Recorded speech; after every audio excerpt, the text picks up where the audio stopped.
राधे राधे, हरे कृष्णा। कैसे हो आप सभी लोग? आशा करती हूँ आप सभी परम मंगल में होगे, स्वस्थ होगे, अच्छे होगे। तो आप लोगों को पता है कि हम लोग महाबलेश्वर गए हैं और महाबलेश्वर को धरती का स्वर्ग बोला जाता है। बोला जाता है कि महाबलेश्वर की जो सुंदरता है वो अपने आप में देखने लायक है। तो सबसे पहले तो हम लोग महाबलेश्वर मंदिर में गए थे, फिर पंचगंगा मंदिर में गए थे, उसके बाद फिर हम रॉक पॉइंट में गए थे, सावित्री पॉइंट पे गए थे और नाउ अब हम एलिफेंट पॉइंट पे आ चुके हैं। फाइनली हम लोग एलिफेंट पॉइंट के बाद अब गेट पॉइंट जा रहे हैं। यहाँ से हाथी का मत्था दिखता है। यूट्यूब पर ना बड़ी गलत इन्फॉर्मेशन होती है। सभी ने ऑलमोस्ट सभी ने यूट्यूब पे ये इन्फॉर्मेशन दे रखी है कि एलिफेंट पॉइंट पे हाथी का मत्था दिखता है, जो कि सरासर गलत है। कैट पॉइंट है जिससे हाथी का मत्था दिखता है। एलिफेंट पॉइंट से बहुत अच्छा व्यू आता है, नो डाउट, लेकिन एलिफेंट पॉइंट से मत्था दिखता है ये केवल और केवल एक मिथ है। तो चलो आपको भी लेके चलते हैं। और एंजॉय कर रहे हो? हाँ, बहुत मजे आ रहे हैं। सुबह थोड़ा सा फोग था, उस वजह से व्यूज कुछ अच्छा दिख नहीं पाया, बट हाँ अभी अच्छा व्यू था। हाँ, एलिफेंट पॉइंट पे हमने अच्छा व्यूज देखा, लेकिन सावित्री पॉइंट तो बिल्कुल क्या ही बताऊं मैं आपको, कुछ दिखा ही नहीं, केवल white white white white white white. चलो लेस आ चुके हैं हम कैन पॉइंट, अब यहाँ पे देखते हैं। और देखो पार्किंग देख लो इनकी। हमने अपनी गाड़ी पार्किंग पे लगा दी और ये पार्किंग झाड़ियाँ हैं। मिलेगी ना तो फिर मैं एक अच्छी सी चाय पीऊंगी, क्योंकि बहुत देर से मैंने चाय नहीं पी है। तो हम लोग इस पॉइंट पे आ चुके थे और यहाँ से हमने सुना था कि जो हाथी मत्था है वो यहाँ से दिखता है। और मैं आपसे कहूँ कि हमने जितने भी पॉइंट घूमे थे ना, सबसे अच्छा और सबसे बेहतरीन पॉइंट जो था वो यही था। इफ़ यू आर आप महाबलेश्वर आना चाहते हो तो सबसे पहले इस वाले पॉइंट पे तो जरूर और जरूर आके जाना। आपको पूरा का पूरा दिख जाएगा। बहुत बहुत कितना अच्छा व्यू आ रहा है ना। डैम पैन बना रखा है इन्होंने।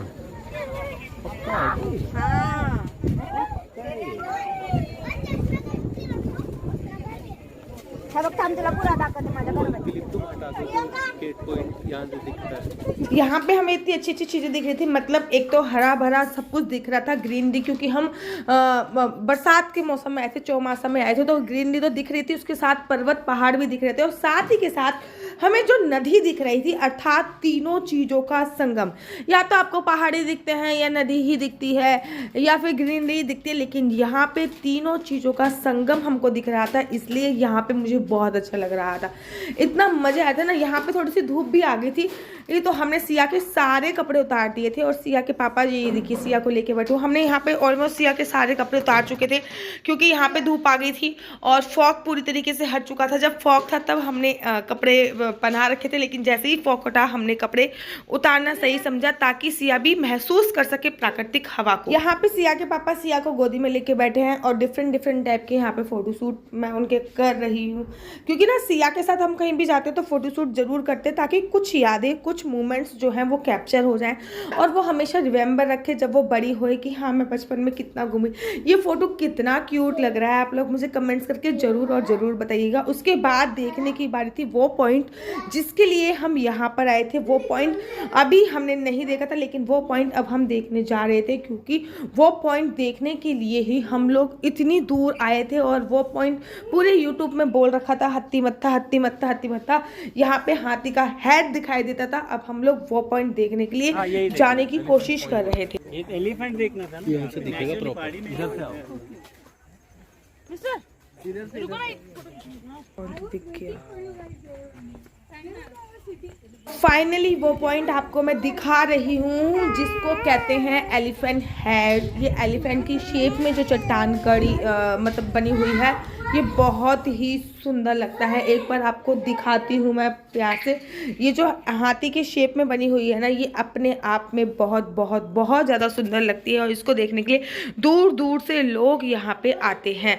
तो यहाँ पे बैठ के सिया के पापा फ़ोटो खिंचा रहे थे और मैं इस मोमेंट को भी कैप्चर करना चाहती थी, क्योंकि यही महाबलेश्वर का सबसे मेन पॉइंट बोला जाता है। और महाबलेश्वर का केवल एक ये पॉइंट देखने पे ऐसा लगता है कि आपने सारे पॉइंट देख लिए, क्योंकि इस पॉइंट पे आपको सभी पॉइंटों का समावेश मिल जाता है। सच में प्रकृति भी कितनी अजीब चीज़ है ना। प्रकृति यहाँ पे किसी ने भी इसको हाथी की शेप में नहीं बनाया।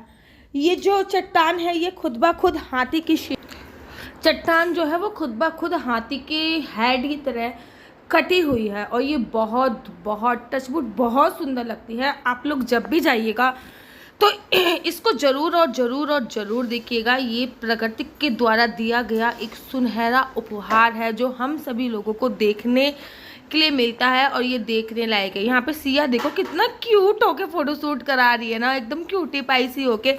उसके बाद फिर हम लोग यहाँ से निकल गए और यहाँ से निकलने के बाद हम लोग को शाम हो चुकी थी। शाम को फिर हम लोगों ने थोड़ी बहुत घुड़सवारी करी और घुड़सवारी करने के बाद फिर हम लोग बोटिंग करने के लिए पहुँच गए। और अब बारी थी बोटिंग करने की और हम लोगों ने बोटिंग स्टार्ट कर दी थी। सबसे पहले हम लोगों ने कवर बोटिंग ली थी। यहाँ पे जो बोटिंग के चार्जेस थे ना वो कोई 800 रुपये 600 रुपये थे। और ना आपको बोला जाता है कि आपको 1 घंटा घुमाया जाएगा लेकिन आपको 20 मिनट घुमाया जाता है। फिर चाहे आप कितना भी आर्गूमेंट्स वगैरह कर लीजिए। खैर हमारी तो बेटी रो रही थी तो हम 20 मिनट्स में भी खुश हो गए क्योंकि बेटी हमारी रो रही थी। अगर बेटी नहीं रह रही होती तो शायद मैं आर्गूमेंट्स करती। जो अपना राइट्स होता है उसके लिए तो आर्गूमेंट्स करना ही चाहिए, मुझे ऐसा लगता है। और तो हम लोगों ने जब बोटिंग करी ना तो हमें इस बात का ध्यान रखना है कि जब आप बोटिंग पर चढ़ रहे हो, जब आपकी पर्ची कट गई तभी से ही आपका चार्ज स्टार्ट हो जाता है। फिर बोटिंग आने में बड़ा टाइम लगती है, फिर जाके तुम बैठोगे तो भैया बड़ा स्यापा है यहाँ पे। बाकी आप देख लीजिएगा, थोड़ा सतर्क रहिएगा। और जब हमने बोटिंग करी तो हमने जो बोट ली थी ना वो कवर बोट ली थी, खुलने वाली बोट नहीं ली थी। और एक थी जो सेल्फ बोटिंग आप खुद कर सकते थे, एक आपको कोई कराता। तो जो सेल्फ बोटिंग थी वो हम कैसे करते, क्योंकि हमारे साथ बच्ची थी, एक जना बच्ची पे करता तो मैं थोड़ी बहुत वीडियो बनाती, तो हम सेल्फ बोटिंग तो नहीं कर पाए। लेकिन हमने कवर जो बोटिंग थी वो करी और साथ ही के साथ किसी और ने बोट करी। और ठंड यहाँ पे बहुत ज़्यादा लग रही थी। हमने फिर सिया को दोबारा से कपड़े पहना दिए थे क्योंकि बारिश दोबारा से स्टार्ट हो गई थी। महाबलेश्वर में तीनों चारों मौसम एक साथ ही हमें देखने को मिल गए थे। कभी बारिश हो रही है, कभी धूप निकल रही है, कभी बारिश हो रही है, कभी धूप निकल रही है। और इस टाइम पे तो बहुत ज़्यादा ठंड हो गई थी। इन्होंने हमें एक राउंड भी कम्प्लीटली नहीं कराया, ये बहुत ज़्यादा रूड थे। और मैं बिल्कुल भी प्रेफर नहीं करूँगी, आप जाओ तो एक बार आप सावधानी के साथ एक बार करिए। अगर अपने पॉइंट ऑफ व्यू से बोलूँ तो मेरे को तो बिल्कुल भी अच्छा नहीं लगा। एक तो मेरी बेटी भी रोने लग गई थी क्योंकि बारिश होने लगी थी, उसको भूख भी लग गई थी। आप देखो कितनी स्वीट लग रही है ना इस टाइम पे, देखी जा रही है। और उसके बाद बारिश भी पड़ने लगी थी। उसके बाद इन लोगों ने हमें धोखा दे दिया था। और मैं कुछ आर्गूमेंट्स भी नहीं करना चाह रही थी क्योंकि जब बच्चा रो रहा है तो फिर क्या आर्गूमेंट्स किया जाए। तो लेकिन अगर आप पूरी फैमिली के साथ जा रहे हो तो आप आर्गूमेंट्स बनता है अपने हक के लिए। तो देखो हर किसी को लड़ना चाहिए। माना कि हम बाहर के लोग हैं तो इसका मतलब ये नहीं कि भारत के नागरिक ही नहीं है। अंग्रेज़ समझ के हमें लूटने की गलती नहीं करना चाहिए। तो ये था। फिर हमने बोटिंग करी और बोटिंग में XYZ मेरा मूड थोड़ा सा स्पॉइल हो गया था यहाँ पे। और मूड तो स्पॉइल हुआ लेकिन ठीक ठाक था जो भी था। उसके बाद मेरे हस्बैंड ने बोला कि अगर आपको कोई गुस्सा दिला रहा है या फिर आप किसी के कारण बस गुस्सा हो रहे हो तो आप उसके हाथ की कठपुतली हो, तो टेंशन लेने की कोई ज़रूरत नहीं है। खुश रहो, जो भी है वो मोमेंट कैप्चर करो। यहाँ पे देखो आप सिया ना थोड़ी सी इरिटेट हो चुकी थी, बहुत ज़्यादा ही इरिटेट हो चुकी थी सिया। और सिया को बहुत ज़्यादा गुस्सा आ रहा था तो वो फू फू फा फा करने में लगी थी क्योंकि वो गुस्सा उसको बहुत आ रहा था और ठंड भी बहुत ज़्यादा हो चुकी थी। और पहले से ना सिया बहुत ज़्यादा कमज़ोर हो चुकी है यार। एक तो उसके दांत आ रहे हैं, दांत आने की वजह से कमज़ोर, ऊपर से ना उसने सब कुछ खाना छोड़ दिया। मतलब शायद हमने फूड इंट्रोड्यूस उसको देर से कराया। आपके पास कोई टिप होना तो आप मुझे ज़रूर दीजिएगा कि बच्चों को खाना कैसे खिलाएं।